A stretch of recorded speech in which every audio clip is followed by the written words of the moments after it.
ఓం గంగణవతే నమ ఐం సరస్వతి నమ శివాయ గురవే నమ శ్రీమాత్రే నమో నమ మాతృభ్యో పితృభ్యో ఋషుభ్యో నమో నమ యా దేవీ సర్వభూతేషు మాతృరూపేణ సంస్థిత నమస్తస్యై నమస్తస్యై నమస్తస్యై నమో నమ.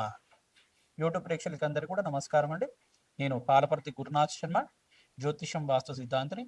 ఈ రోజున మనమంతా కూడా చెప్పుకునే కంటెంట్ ఏంటంటే ప్రధానంగా గోచారరీత్యా చంద్రమంగళ యోగం అంతా కూడా విశ్వవసన సంవత్సరం జూలై మాసంలో అంతా కూడా 28వ తారీఖు రోజున సంభవిస్తుంది. గోచారరీత్యా చంద్రమంగళ యోగం కన్యారాశిలో సంభవిస్తుంది కావున ప్రధానంగా కన్యారాశిలో ఈ యొక్క చంద్రమంగళ యోగం అంతా కూడా ప్రధానంగా అంగారకుడు అంతా కూడా రాహుకేతు దోషాల నుంచి బయటపడిన అంగారకుడు ప్రధానంగా చంద్రుడితో పాటు కలిసి ఉండి సమసప్తక వీక్షణ ఈ యొక్క శనీశ్వరుడి మీద పడడం, మీనరాశిలో ఉన్న శనీశ్వరుడు ఈ యొక్క అంగారకుడిని చూడడం సప్తమీక్షణతోటి, మరియు ఈ యొక్క అంగారకుడు అంతా కూడా శనీశ్వరుడిని వీక్షణ చూడడం అనేది ఇటువంటి ఫలితాలు మేషాది ద్వాదశ రాశుల వాళ్ళకి ఇటువంటి ఫలితాలు వస్తాయి. గోచారరీత్యా గ్రహాల యొక్క దృష్టి కలయిక వీక్షణ అంతా కూడా ఈ రకంగా ఉంది. వాళ్ళ భావ ఫలితాలంతా కూడా ఈ యొక్క మాస ఫలితాల్లో భాగంగా చెప్పడం జరుగుతుంది. పరిష్కారం అంతా కూడా చెప్పడం జరుగుతుంది. ప్రధానంగా గోచారరీత్యా గ్రహాల యొక్క స్థితిగతి అంతా కూడా కాలసర్ప దోషంలో ఉండడం ప్రధానంగా చూసుకుంటే ఈ యొక్క కాలసర్ప దోషం నుంచి వీగిపోవడం అనేది చాలా శుభమైన పరిమాణంగా చెప్పడం జరుగుతుంది. ప్రధానంగా చూసుకుంటే అంగారకుడు ఎక్కడైతే గనక సింహరాశిలో కేతుతో పాటు కలిసి ఉండడం, కేతు మరియు అంగారకుడు చంద్రుడు కలిసి ఉన్న స్థానం నుంచి అంగారకుడు అంతా కూడా 45 రోజుల తర్వాత ప్రధానంగా జూలై 28వ తారీఖు తర్వాత ప్రధానంగా చూసుకుంటే చంద్రమంగళ యోగంలో కన్యారాశిలో ప్రవేశం చేయడం అంతా కూడా మంచి శుభమైన పరిగణంగా చెప్పడం జరుగుతుంది. మరియు మిశ్రమైన ఫలితాలు కూడా కొన్ని రాశుల వాళ్ళకి వస్తుంటాయి. అశుభ ఫలితాలంతా కూడా యోగం నుంచి ఎటువంటి మంచి ఫలితాలు రావడానికి ఆస్కారం ఉంటుంది. ఇటువంటి ఫలితాలంతా కూడా చంద్రమంగళ యోగం వల్ల ఎటువంటి మంచి ఫలితాలు వస్తాయి. ఈ యొక్క శనీశ్వరుడి యొక్క వీక్షణ వల్ల ఎటువంటి దోషం అంతా కూడా నివారణ చేసుకోవడానికి ఎటువంటి పరిష్కారాలు ఆచరించాలి. ప్రధానంగా చూసుకుంటే గోమాత సేవను ఆచరించుకోవడం వల్ల అఖండ పుణ్యప్రాప్తి కలుగుతుంది. మీకంతా కూడా గోచారరీత్యా ఇక్కడ బృహస్పతి అంతా కూడా ప్రధానంగా చూసుకుంటే సూర్యుడు మరియు బృహస్పతి అంతా కూడా ఈ యొక్క మిథున రాశిలో సంచారం చేయడం జరుగుతుంటుంది. ప్రధానంగా చూసుకుంటే ఇక్కడ ఈ యొక్క గురు పౌర్ణమి రోజున ఎవరైతే గురు పౌర్ణమి రోజున విశేషంగా దత్తాత్రేయ స్వామి వారి ఆరాధన చేసుకోవడం వల్ల అఖండ పుణ్యప్రాప్తి కలుగుతుంది. ప్రధానంగా దత్తాత్రేయాయ స్మరణ మాత్రం సంతుష్టాయ నమః ఇటువంటి నామాన్ని ప్రతినిత్యం కూడా జపాన్ని ఆచరించుకోవడం, గురు చరిత్ర పారాయణం ప్రధానంగా దత్తాత్రేయ స్వామి వారి చరిత్ర పారాయణం అంతా కూడా ఆచరించుకోవడం అఖండ పుణ్యప్రాప్తి కలుగుతుంది.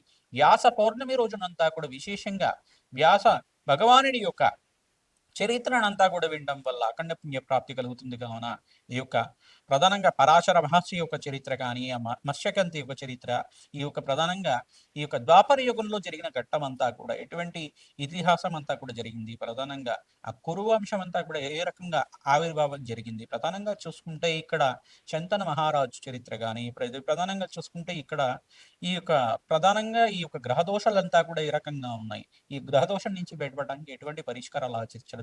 భీష్మ పితామహ యొక్క చరిత్ర అంతా కూడా ఉంటుంది. భీష్ముడి యొక్క చరిత్ర ప్రధానంగా భీష్మ పితామహుడు అని చెప్పేసి అంటారు.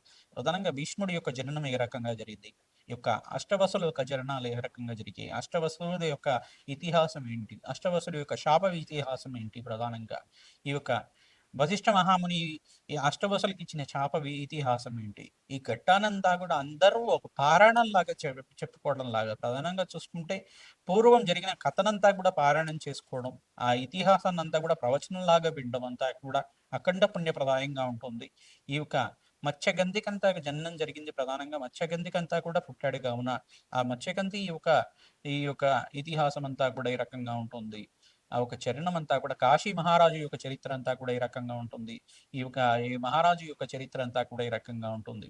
ఈ యొక్క ఇతిహాసం అంతా కూడా ఈ యొక్క వేదవ్యాస మహాముని యొక్క చరిత్ర అంతా కూడా వినడం ద్వారా వ్యాస భగవానుడి యొక్క చరిత్ర వినడం వల్ల అఖండ పుణ్య ప్రాప్తి లభిస్తుంది, మోక్ష జ్ఞానం లభిస్తుంది. కావున వ్యాస పౌర్ణమి రోజున వేదవ్యాస మహాముని గురు చరిత్ర పారాయణం కానీ ప్రధానంగా చూసుకుంటే ఈ యొక్క శంకరాచార్య చరిత్ర అంతా కూడా పారాయణం చేసుకోవడం, గురు సంబంధిత చరిత్రనంతా కూడా పారాయణం చేసుకోవడం, మేధా దక్షిణామూర్తి చరిత్రనంతా కూడా ప్రధానంగా మేధా దక్షిణామూర్తి అవతార ఇతిహాసం అంతా కూడా చదువుకోవడం వల్ల మంచి ఫలితాలు వస్తుంది. ప్రధానంగా మేధా దక్షిణామూర్తి స్వామివారి దేవాలయంలో కానీ ఈ యొక్క దత్తాత్రేయ స్వామివారి దేవాలయంలో కానీ మీరంతా కూడా శనగల మాలను సమర్పించడం వల్ల రాజయోగం సిద్ధిస్తుంది.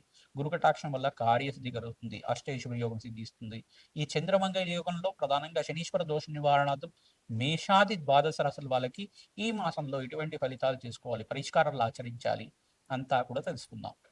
మిథున రాశి జాతకులకి ఈ యొక్క విశ్వసన సంవత్సరం జూలై నెల మాస ఫలితాల్లో భాగంగా మీరంతా కూడా ఎటువంటి పరిష్కారాలను ఆచరించాలి?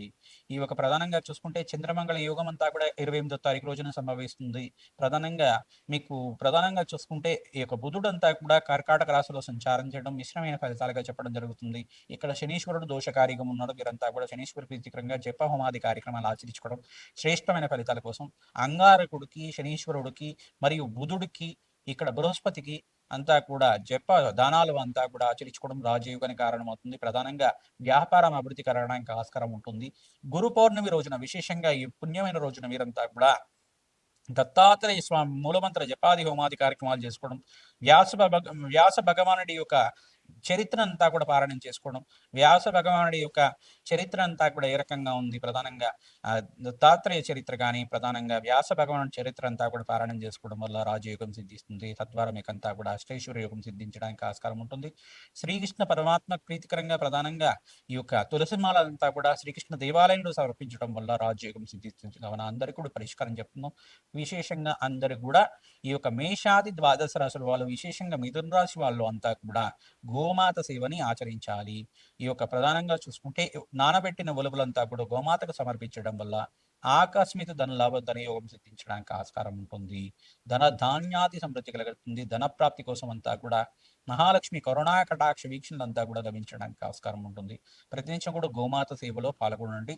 తద్వారా రాజయోగం సిద్ధిస్తుంది. గోమాతకి ప్రతినిత్యం కూడా 11 ప్రదక్షిణాలు కానీ, 27 ప్రదక్షిణాలు కానీ, 54 ప్రదక్షిణాలు కానీ, గోమాతకి ప్రీతికరంగా 108 ప్రదక్షిణాలు కానీ ప్రతినిత్యం కూడా ఆచరించుకోవడం. గోమాతకి పుష్ఠభాగంలో మహాలక్ష్మి స్థిర నివాసంగా ఉంటుంది కావున పసుపు కుంకుమ గంధంతో గోమాతకి నిత్యం అలంకరణ చేయడం.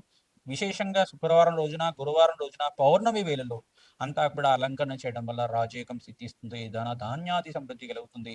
అష్టైశ్వర్య యోగం సిద్ధిస్తుంది. సకల కష్టాల నుంచి బయటపడతారు.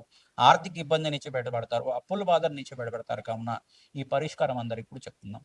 ప్రధానంగా జన్మ జాతకమే ప్రధానమైన జాతకం ఉంటుంది కావున మీరంతా కూడా విశేషంగా ఈ పరిష్కారాన్ని ఆచరించండి. తద్వారా రాజయోగం సిద్ధిస్తుంది. ధన ధాన్యాది సమృద్ధి కలుగుతుంది. కావున ఈ పరిష్కారం అందరికి కూడా చెప్తున్నాం. ప్రతినిత్యం కూడా మీరంతా కూడా అమ్మవారి ఆరాధన చేయండి. శ్రీమాత్రే నమః అనే నామాన్ని ప్రతినిత్యం కూడా అమ్మవారికి ప్రీతికరంగా శ్రీమాత్రే నమః నామాన్ని జపం చేసుకోవడం వల్ల అఖండ పుణ్య ప్రాప్తి కలుగుతుంది. శ్రీమాత్రే నమః, శ్రీమాత్రే నమః, శ్రీమాత్రే నమః ప్రతినిత్యం కూడా అమ్మవారి ప్రీతికరంగా జపాన్ని నామస్మరణాన్ని ఆచరించండి. తద్వారా రాజయోగం సిద్ధిస్తుంది. సకల గ్రహదోష నివారణ జరగడానికి ఆస్కారం ఉంటుంది.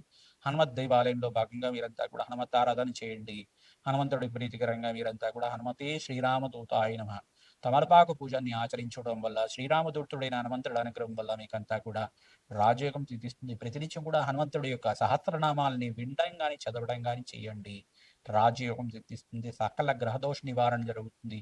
తద్వారా మీకంతా కూడా ఆకస్మిక ధనలాభం ధనయోగం సిద్ధించడానికి ఆస్కారం ఉంటుంది. కావున అందరికి కూడా ఈ పరిష్కారం చెప్తున్నాం. విష్ణు సహస్రనామ పఠనాన్ని అంతా కూడా ప్రతిరోజు కూడా 3 సార్లు వినడానికి ప్రయత్నం చేయండి.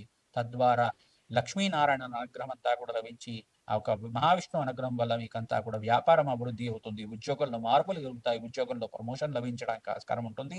తద్వారా మీకంతా కూడా అఖండ పుణ్య ప్రాప్తితోటి ఆనందమైన జీవితం జీవించడానికి ఆస్కారం ఉంటుంది. కావున అందరికి కూడా పరిష్కారం చెప్తున్నాం.